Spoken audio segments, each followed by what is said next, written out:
As the sun sets on the historic town of Gettysburg, we prepare the public for perhaps the most terrifying experience of their lives. These are the true tales from the most haunted town in America. These are the Gettysburg Ghost Files.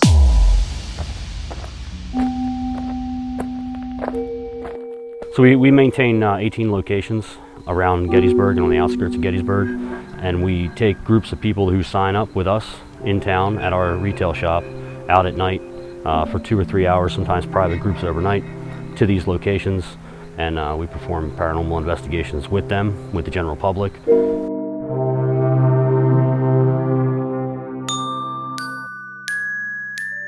Gettysburg Ghost Tours, how can I help you? Okay, don't worry, just get into the shop as soon as you can and I'll get your tickets for you. Hello, are you guys picking up tickets? Yeah. The walking tour is about an hour. It's a mixture of history and ghost stories. For ghost hunts, we have a 2-hour and 3-hour option that will get you inside a haunted location where you would use ghost hunting equipment. I'm Lacey, I'm at Gettysburg Ghost Tours, and you can off Kyle. My name is Kyle. I'm part of the GPA film crew. GPA is Gettysburg Paranormal Association. The way it works is they break all the people into small groups, and then each small group goes to a different haunted location. They put a camera bag in your hands full of ghost hunting equipment, and then they set you loose. Well, Gettysburg Paranormal Association, we basically use the latest equipment to try and find evidence of paranormal. But moreover, we take the general public with us in an effort to try and educate and also allow them to have a good time while they're investigating. We go to obviously Civil War locations, here in Gettysburg being the most haunted place in the world. It's really cool to be able to go to these historical houses and locations to be able to, on almost a daily basis.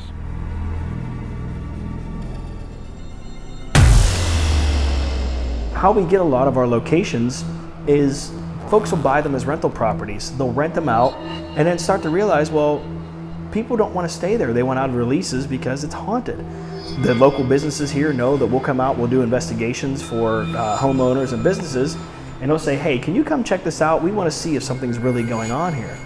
The next thing you know, we come out and do a full investigation and say, hey, by the way, sorry to say, but yes, your house is haunted, but can we rent it from you? And they look at us crazy like, wait, you want to rent a haunted house? Yes, that's exactly what we'd like to do, and be able to use it for our investigations. This location is no different.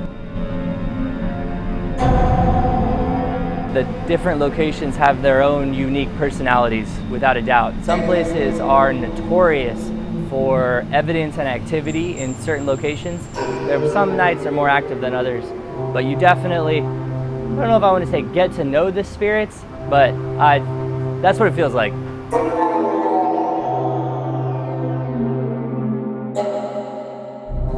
Well, most of the people come in with real high expectations because they've come right off the couch watching TV, and they're like, okay, we're going to get something every 5 minutes, we're going to get a lot of recordings, we're going to get to review it right there, and then they're going to quickly realize it's more like fishing or hunting. They got to kind of just stake out or camp out in one spot and wait, and they have to you know, bring a lot of patience with them.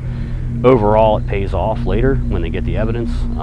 Some lucky few will actually experience something there, but that's a little bit more rare.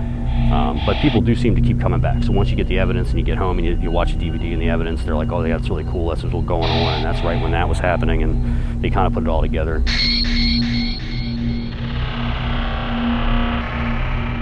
We can't guarantee anything's ever going to happen, so we just come out, do our investigation, give the folks the tools like you see on the TV shows, like you basically see with any paranormal investigation, and hopefully they have some sort of experience.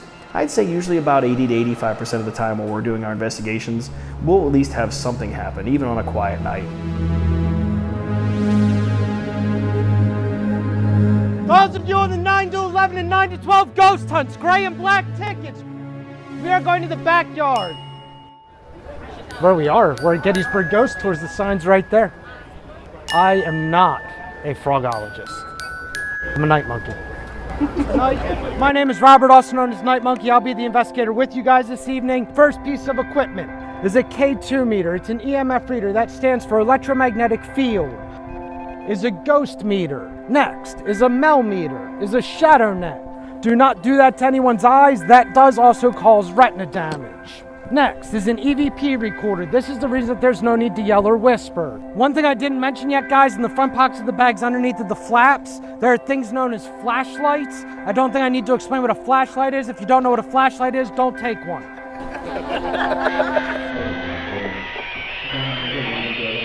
Goodbye, everyone. I've had people vomit. I've had people run out of the house yelling. I've had people not even want to go in. They show up in the parking lot and they just say, no, just got a bad feeling. Or they'll see something pass a window when we first walk up, and they'll freak out and not want to go in, you know. But they have that, like I said, they come with a real high expectation, and they're like real high octane. They want to, you know, they're going to see something really cool, and then out of nowhere, if they see something right away, they freak out. You know, that's just human nature. If you don't understand it, the first reaction is you're scared of it or it's bad, or it's dangerous. So yeah, people get scared a lot on hunts.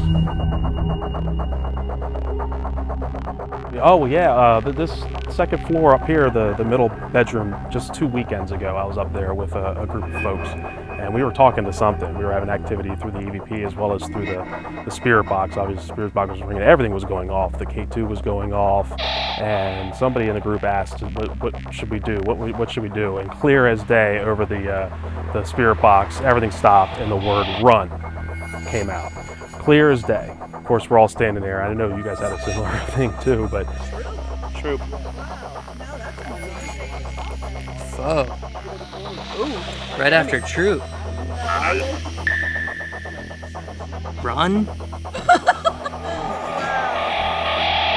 Sometimes when we come across a piece of significant evidence, crazy things can happen with the actual equipment. This can include glitches in the editing software. We've seen batteries drain, and something that happened recently that we'd never seen before was Dan's microphone going totally haywire. We see a lot of dust moving around on the cameras, but one thing we're looking for is something way out of the norm. It manifests itself right here beside the wall, here inside of the dining room here. Right here. Now, it doesn't act like smoke, it doesn't act like a fog. You can see it's trying to grow itself this way, it tries to grow itself this way, and then slowly but surely it collapses in on itself, pulses, and then fades away. We're really not even sure if you'd been able to see that with your naked eye, due to the fact that it being an infrared camera, it should only be able to see in an infrared spectrum. Therefore, we're not even sure if you would have been standing in the room if you could see that mist or that ectoplasm, as we call it, with your naked eyes. This has been a glimpse into the world of Gettysburg's active nightlife. Don't forget to like and subscribe so that you can join us for the next episode of Gettysburg Ghost Files.